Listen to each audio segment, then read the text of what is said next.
What is the safest way you need to allocate your TSP to make sure you don't run out of money for retirement?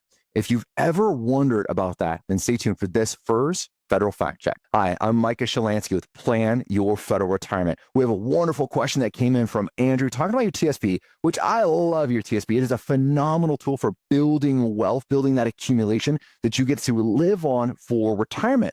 But Andrew writes in and says, as I approach retirement, what are the safest and best TSP investment allocation strategies? Any suggestions?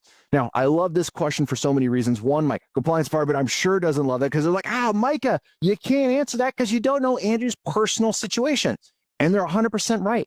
Andrew, I don't know your personal situation. So I'm going to talk in concept about things you need to consider.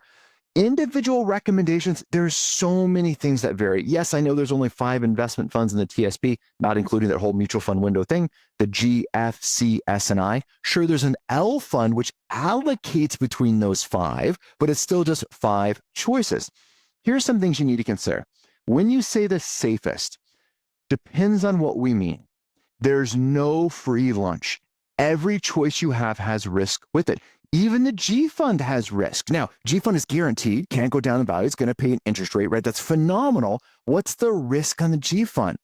Inflation, right? The G fund will not keep up with inflation. At least it really hasn't kept up with inflation over time. That means it's probably not going to. Let's say it did. Let's say the G fund magically kept up with inflation. Okay, great. What about your pension? Is your pension going to keep up with inflation? No. Remember, you got that diet cola with your pension. You're going to get 1% less than inflation with a FERS cola into retirement. Social Security also doesn't keep up with inflation. So the one tool you have that needs to not only keep up with, but outperform inflation to protect your purchasing power is your TSP. So by sticking the money in the G fund, it could be the less risky from an investment standpoint, but it's not the least risky of investments that's out there, because you need something that's going to outpace inflation. So this is where I'm going to push back a little bit on the question, or just say, let's reframe it a little bit. And let's talk about time horizon. Our basic investment rule, right? This is where we start with. Everyone's a little different. It's a really good rule of thumb. Any money that you need to spend in the next 5 years does not belong in the stock market. And you already know why. 2008, 9, 10, 11, 12. Took 5 years to break even.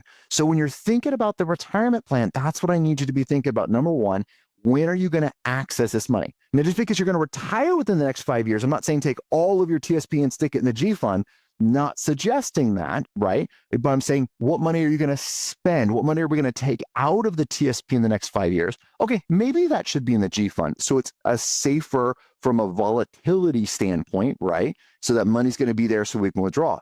But we probably still need to keep some money or a decent amount of money long-term in the CS&I. So there's a whole strategy we put together with clients when we work on one-on-one on how to apply it, but that's the start of it. So Andrew, I'd go back and say, let's look at your spending, look at your cash flow. Cash flow is the heartbeat of retirement, how much money you need, and start allocating it based on when you're going to need it. The roller coaster is going to be there in so many different ways. Even if you stick everything in the bank, you're going to have a roller coaster of inflation, right? So it's going to be there. The question is, what ride do you want to be and what has the best probability of your success? If you need help with that, not to make this a solicitation, but work with a great financial advisor, reach out to our office. We're happy to chat with you, walk through step by step what this is going to look like. If you have a question about your federal benefits, then make sure you're submitting them on our website at planyourfederalretirement.com. Till next time, happy planning.